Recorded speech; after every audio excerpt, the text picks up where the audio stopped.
It's a barbell bench press.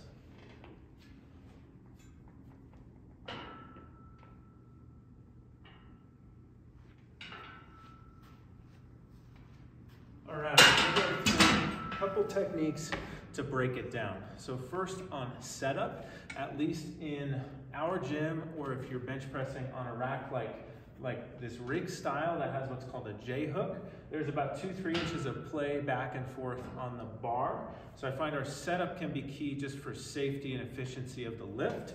And so I don't want to be too far underneath the bar. So I want the edge of the bench pretty close to the rack right here, not too far underneath.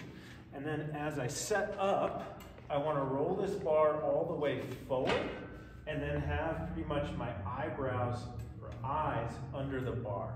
So that way when I lift off, my path is well clear of those J hooks. I'm way less likely to flip it like that. If we set up too far underneath, often the bench is that way, or if this is rolled back against the uprights, now my path is a lot closer to those. It's both a little bit unsafe and you're going to lose some efficiency of the lift. So that's a key one. Next one is just your feet and core. This is again performance thing, but also a safety thing. So we're not a powerlifting gym. There's some reasons in powerlifting to have a big arch of the back. But if you're not competing in powerlifting, that may or may not be what is right for you. So we tend to cue feet flat on the floor. If you have a little bit of a natural curve in your low back like I do, that's okay. But we want to brace through here to actually avoid any more upward motion.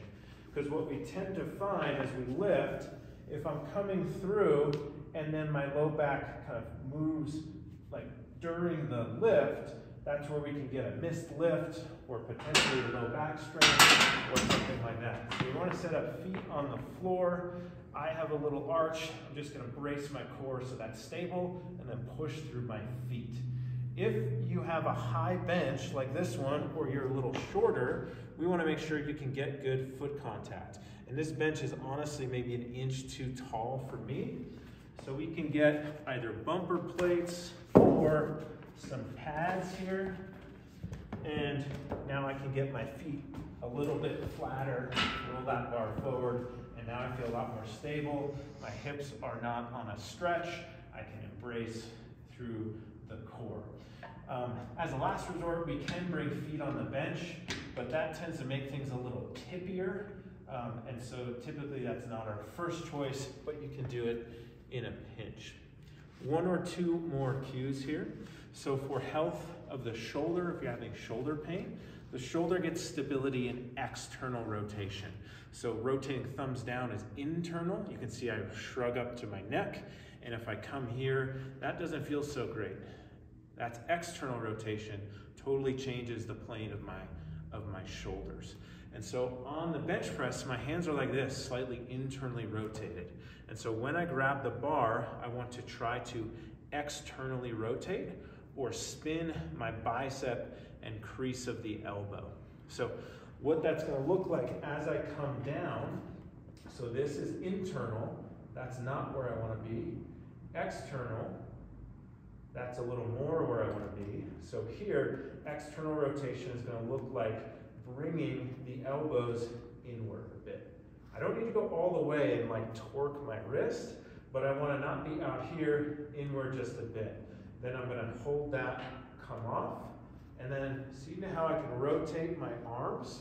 I want to get my biceps turning towards my chin or my eyes.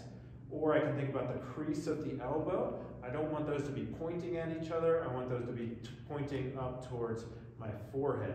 And I'm going to maintain that through the lift. That typically gets elbows at a nice 45-degree angle there, as opposed to out here at this 90-degree angle. That often reduces performance and sometimes can strain the shoulder. Couple more cues here just for performance and safety. So here's kind of like the nipple line, center of the chest. So the most powerful position is not a straight vertical press, straight line. It's actually going to come from here, and I'm going to press up towards my chin. So that's gonna be a little more powerful. You can think of kind of a NFL player or pushing a car out of a ditch. You typically get low and push up. We just get a little more muscle activation. So here, I'm gonna come down.